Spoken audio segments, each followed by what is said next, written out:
तो ये है स्विक्स का लेसन, पावर शेयरिंग। उसका ये बेल्जियम का हम पढ़ रहे हैं। एनेट्स एक कोई व्यक्ति है जो studies in Dutch medium school in the northern region of Belgium के नॉर्दर्न रीजन में डच स्कूल में पढ़ता है या पढ़ती है। Many French speaking students in her school want the medium of instructions to be French.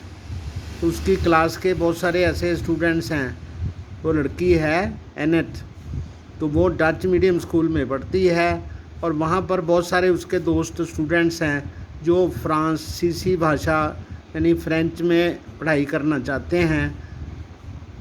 Medium of instructions to be French. Selvi studies in a school in the northern region of Sri Lanka.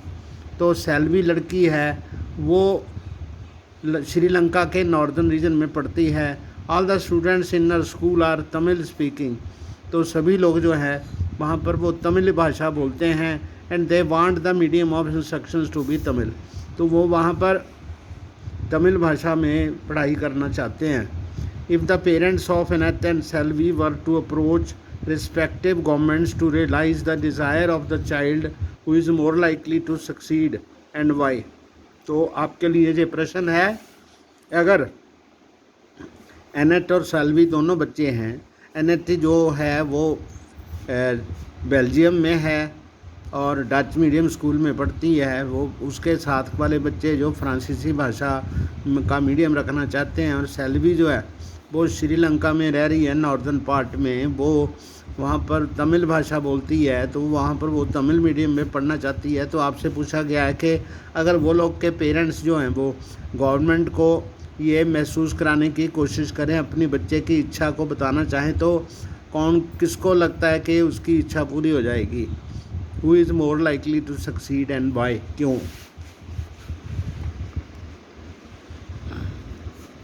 As usual Vikram was driving the motor bike under a vow of silence and Betal was pillion rider. ये एक दूसरी story है। तो इसका मतलब है यहाँ पर एनेट को जो उसका मीडियम मिल सकता है, लेकिन सेल्वी को तमिल भाषा का मीडियम जो है वो नहीं मिल सकता। ये विक्रम और बेताल की स्टोरी है। तो विक्रम जो है एक राजा है, वो यहाँ पर उसको अलग सीन में दिखाया गया है। विक्रम जो है वो ड्राइविंग मोटर बाइक चला रहा है और वो चुपचाप है, उसको चुप रहने को कहा गया है, उसको कहा गया है कि आपने अपना मुंह नहीं खोलना। तो बेताल जो है वाज ए पिलियन राइडर, उसके पीछे बैठा है। As usual Betal started telling Vikram a story. तो बेताल जो है वो आम कथा कहानी की तरह उसको एक कहानी सुनाने लग जाता है। टू कीप हिम अवेक, वो उसको जागता रखने के लिए कहानी सुना रहा है while driving. This time the story went as follows. तो जो बेताल उसको कहानी सुनाता है वो ऐसी है। In the city of Beirut there lived a man called Khalil. तो बैरूत के एक शहर में एक व्यक्ति रहता है Khalil. His parents came from different communities. उसके माता पिता जो हैं अलग अलग कम्युनिटीज से हैं। His father was an orthodox Christian and mother a Sunni Muslim. तो उसके पिता जो हैं ऑर्थोडॉक्स क्रिश्चियन, ऑर्थोडॉक्स का मतलब कट्टर क्रिश्चियन हैं, तो माता जो है वो कट्टर सुन्नी मुस्लिम है। This was not so uncommon in this modern cosmopolitan city. तो ऐसे शहरों में ऐसा आजकल संभव भी है। People from various communities that lived in Lebanon came to live in its capital Beirut. They lived together intermingled. तो बहुत सारी कम्युनिटीज़ के लोग जो लेबनान से छोड़ के उसकी कैपिटल बैरूत में रहने आए हैं, तो वो उनको वहाँ पर बहुत सारे कम्युनिटीज़ के लोग जो हैं आपस में मिलजुल कर रह रहे हैं। Yet fought a bitter civil war among themselves. तो उन्होंने वहाँ एक अपने देश के अंदर एक सिविल वार लड़ी है। One of the Khalil's uncle was killed in that war. तो खलील के एक अंकल इस लड़ाई में मारे गए थे। At the end of this civil war Lebanon, the leader came together and agreed to some basic rules for power sharing among different communities.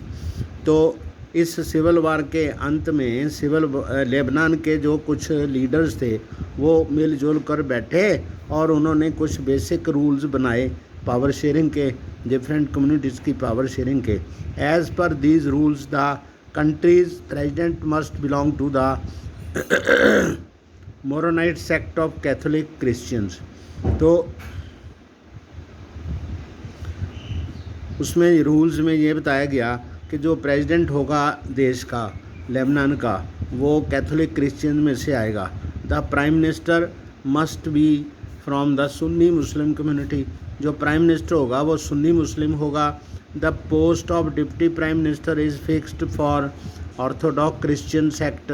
और जो डिप्टी प्राइम मिनिस्टर की पोस्ट है वो ऑर्थोडॉक्स क्रिश्चियन सेक्ट में से उसमें समुदाय में से आएगी.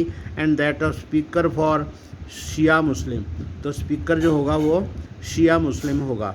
Under the pact the Christians agreed not to seek French protection and the Muslim agreed not to seek unification with neighbouring state of Syria. तो इस समझौते में जो क्रिश्चियन थे उन्होंने फ्रांस की प्रोटेक्शन को स्वीकार नहीं किया और मुस्लिम जो थे वो इस बात से सहमत हो गए कि हम सीरिया के साथ कोई संबंध नहीं रखेंगे, उसके साथ नहीं मिलेंगे. When the Christians and Muslims came to this agreement, जब ईसाई और मुस्लिम इस समझौते में आ गए, they were nearly equal in population. तब उनकी जनसंख्या जो थी वो एक लगभग बराबर थी. Both sides have continued to respect the agreement though now the Muslims are in clear majority. तो वो दोनों उस समझौते का पालन कर रहे थे, परंतु अब जो है मुस्लिम कम्युनिटी जो है वो मेजॉरिटी में आ गई है. Khalil does not like this system or one bit. तो खलील को ये वाला जो प्रबंध है उसको बिल्कुल भी कतई पसंद नहीं है. He is a popular man with political ambition. तो वो एक मशहूर आदमी है और उसके राजनीतिक कैरियर है. But under the present system the top position is put off his reach. तो अब इस सिस्टम के अनुसार जो टॉप पोजीशन है वो उसकी पहुंच से परे है. He does not practise either the father's or his mother's religion. यानी कि वो उसने ना तो अपने पिता का और ना अपनी माता का धर्म अपनाया है. And does not wish to be known by either. तो वो ना तो क्रिश्चियन बताना चाहता है अपने आप को, ना मुस्लिम बताना चाहता है. He can not understand why Lebanon can't be like any other normal democracy. मतलब वो इस बात को समझ नहीं पाता कि लेबनान जो है नॉर्मल डेमोक्रेसी की तरह बिहेव क्यों नहीं कर सकते. जस्ट होल्ड एन इलेक्शन, एक इलेक्शन करवाओ. अलाउ एवरीवन टू कंटेस्ट, हर एक को उसमें हिस्सा लेने को कहो. And who ever wins